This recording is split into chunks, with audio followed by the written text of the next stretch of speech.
And I went to the store and I go, can you recommend a good sax album? And I brought this guy home.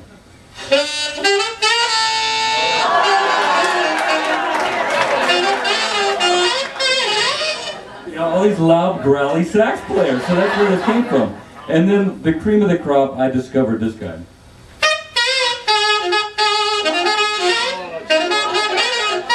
And he had this one note that I love to do.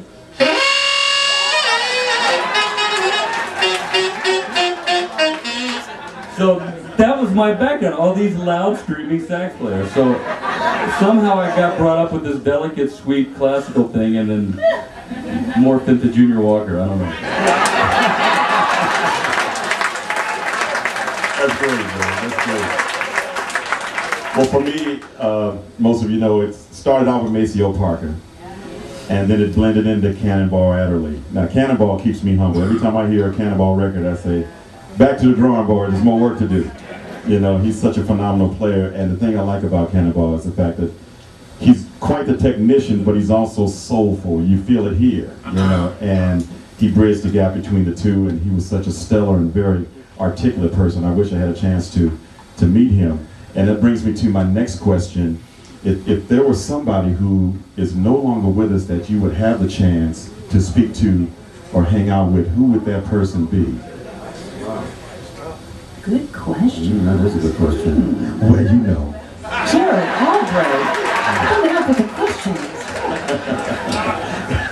Well, I mean, I've had the privilege of meeting a lot of those guys, you know, just because I was the type of person that I would just go up and say, hey, my name is Kirk Whalum, can I, you know, carry your saxophone, you know? And I did that. For Sonny Stitt, Sonny Rollins, let's see, well, a lot of people I sort of, James Moody was my main guy, and just incredible.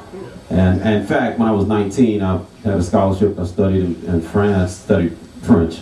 And at the time, I had the chance to go down and hear James Moody live in Nice, France. And I walked up on stage and sat in. I would never do that now, but he just probably chuckled and said, you got a lot of nerve, you know. But he gave me a lesson the next day, so it worked out. But I guess the one that I would really love to sit down with is John Coltrane. Nice. You mentioned that you know French. Could you just speak a little French for the ladies? Oui, ça serait mon plaisir. Mais il faut d'abord dire que si Philippe Seyss est là, donc je ne parle pas français à côté de lui parce qu'il est français, mais c'est-à-dire que quand j'étais là en France, j'avais l'opportunité de étudier avec ce grand James Moody et il était magnifique. Hein.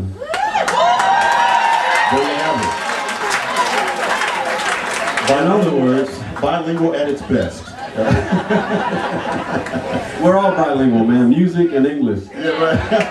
There you go. I have to say, just that when you did that, just reminded me because we did a gig at the Montreux Jazz Festival. It was myself, Kirk, and Patty Austin. And you know how funny Patty is. But it was Kirk's job to translate into French what Patty was saying to the audience. And they could understand English and French, but he was just doing it. And you know what? I know that what he was saying in French had nothing to do with what she said. And wait, and she knew it too. After the people started laughing, she's like, wait a minute. She figured it out. And by the way, Rick, come on, man, speak some German, come on. Ja, ich kann ein bisschen Deutsch jetzt sprechen und es ist eine ganz romantische Sprache jetzt, ja? Verstehst du, ja? Nein. Nein. Verstehen Sie? Aber wer kommt jetzt von Deutschland? Jemand? Niemand. Then I can say whatever the heck I want. Nein. As long as my wife's not here, she understands German. She speaks it like a native. She's actually from Germany, that's why.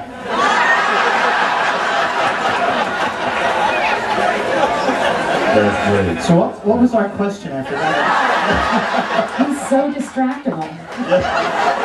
I was thinking about Euge, like talking about like it's the best show, and I was thinking about I've always wanted to play a perfect show, and I'd start out a show and I go, this is going to be a perfect show.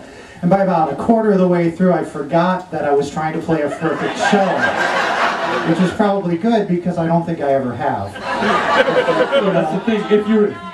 If you're like me and you record your shows and listen to them back afterwards, I realize really quick there's no such thing. No, there isn't.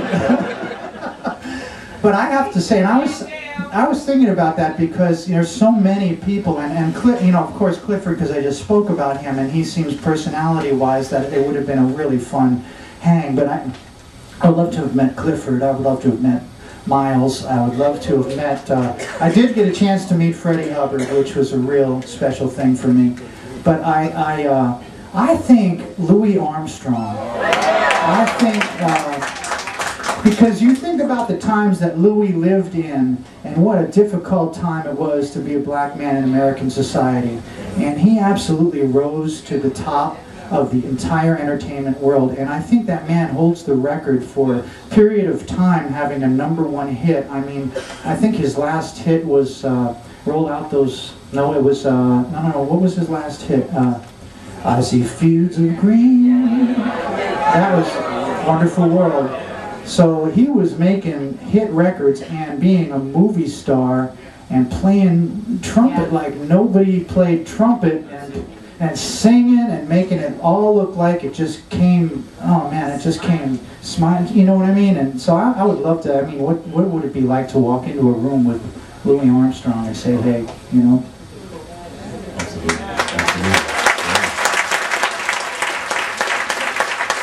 Absolutely.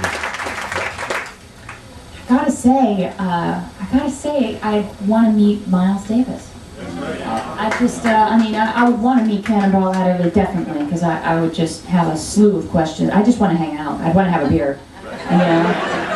But Miles Davis, I think he's such an interesting personality in the music scene. You know, we all think of the tradition of jazz. I saw, you know, you got asked, what's the difference in your mind between traditional and smooth jazz? You know, that we have all these monikers. Miles Davis was a person that, you know, was one of the creators of traditional jazz, you know, played bebop, all this stuff, but then, you know, took a left turn and just said, oh, I'm going to do this cool jazz. I'm going to do, you know, I'm going to do stuff I want to do, and I'm going to just change it up every record, and I'm going to try something because this is what I feel like. And he was just such a phenomenal artist and player that he got away with it, and people went with him. I just think he'd be a really interesting person to talk to just because of that. It's like someone who could have that much identity, and you just followed him through all the different phases. And I gotta say, I loved most of those phases. You know, a few of them I was like, but you know, I mean, most of them I was just like, whoa, that's new, that's amazing. You know, the stuff Marcus Miller did with him, and the, you know, just the stuff he did at the end of his life. I heard a thing he did with Prince once, and I was just like, wow, this guy would be an interesting dinner date, to say the least. It's quite a chameleon, that's for sure. Euge? You know, it's kind of interesting with the internet and stuff these days, the amount of research that you can do. And you know, I'm a geek with that kind of stuff, and I love to research these old guys. You know, Kirk was talking about Coltrane, and I've been really kind of into his life lately and reading a lot of stuff about him, and a lot of the older players. And it's really great to find out that they are kind of as wacky as we are. There's a fair amount of substance abuse involved. A lot of wacky. Yeah. We have natural black these days. Horns disappearing from hotel rooms, things like that. But they you know, we listen to those recordings or see live recordings in the play, and it looks so easy, and they make it look so easy, and you really kind of get to the underlying factor in it, and they work their asses off. You know, I mean, I know Coltrane was a freak over mouthpieces just like we are, and reeds and all these crazy things, the technical side of it that, you know, as horn players, you know, keep us up at night worrying, and you know, these guys were like that. You know, I got to hang with